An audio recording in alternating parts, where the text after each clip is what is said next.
Late autumn.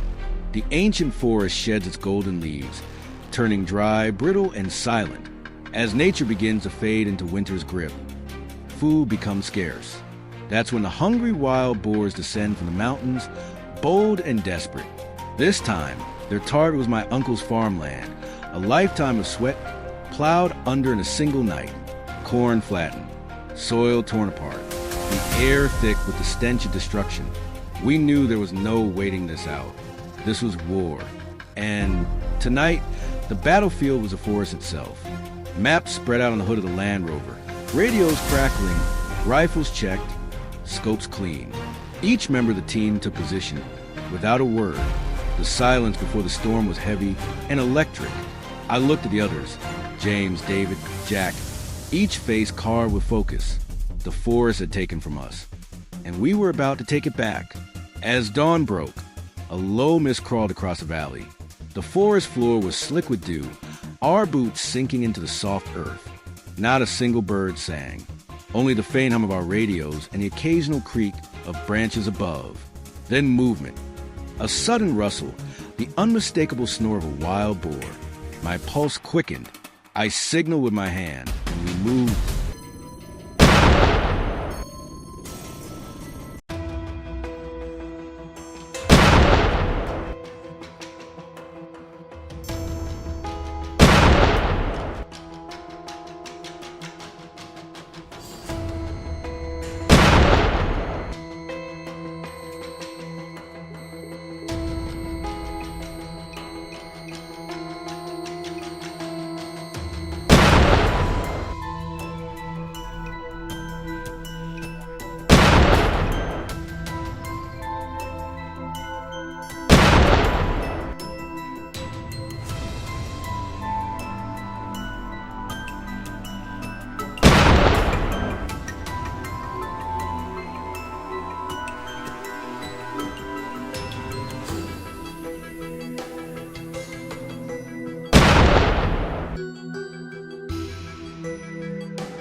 Through the dry undergrowth, a herd appeared, massive, dark, restless.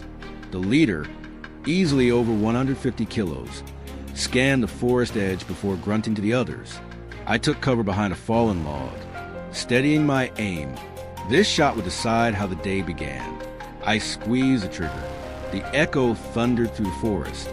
A large boar dropped instantly and chaos erupted. The rest scattered west, just as planned. Our formation worked. James' voice crackled through the radio, reporting movement in his zone.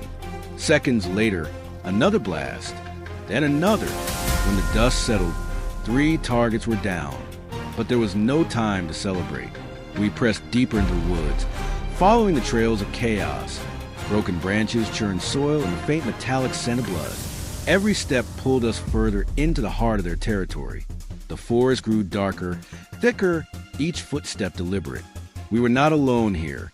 This was their land, their domain. A single mistake could turn hunter into hunted. Suddenly, a wild scream cut through the silence. One of the hounds had caught scent. The underbrush erupted as another boar charged through. David was ready. Calm, patient, eyes like steel, he waited for the perfect moment, then fired. The creature dropped mid-stride, collapsing under its own momentum. Teamwork was everything here. Communication, trust, instinct. Out here, one wrong call could cost a life. By midday, we had covered nearly 10 kilometers through rugged terrain.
hillside ahead opened to a wide view of the valley.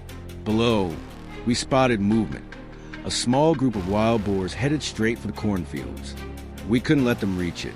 I steadied my scope, held my breath, and fired. A clean hit. The echo rolled down the slope like thunder. The herd split apart, confused, terrified. Jack took the next shot, a perfect follow-up. 2 down in under 10 seconds. Each bullet wasn't just a shot fired. It was a message. The fields belonged to the people again. As the light faded, we gathered near the trucks for a short break. Our clothes were caked with mud and sweat. The air smelled of gunpowder and damp leaves. But deep inside, we felt that quiet satisfaction of protecting what mattered most. Yet the day was far from over. Just as the sun dipped below the tree line, a sound broke the calm. Low, heavy, deliberate footsteps. Through the haze of the golden sunset, a massive silhouette emerged. It was the Alpha, the one we had heard stories about. Scars covered its body, eyes burning like embers. We all knew this was the one. The hounds barked furiously, circling, but the beast was smart.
Too smart.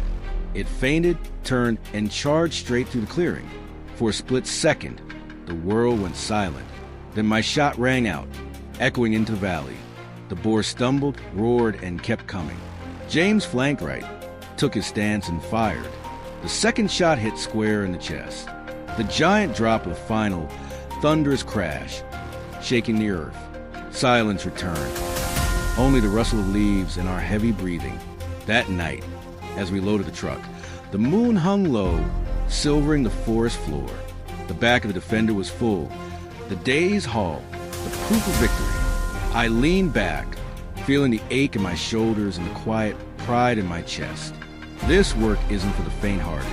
It takes courage, patience, and a deep respect for the balance of nature. We don't hunt for sport. We hunt to protect our land, our crops, our people. Days later, reports came in from neighboring fields. No new sightings. The farmers could sleep again, their harvest safe for now. But we know better. The wild always finds a way. Because for every hunt that ends, another begins. And when it does, we'll be there, locked, loaded, ready, in the glow of the fading embers. The Land Cruiser rolled down the dirt road, headlights cutting through the mist. The forest whispered behind us. Quiet for now, but alive, watching, waiting. And as long as that wild call echoes through the trees, we'll answer. Heat,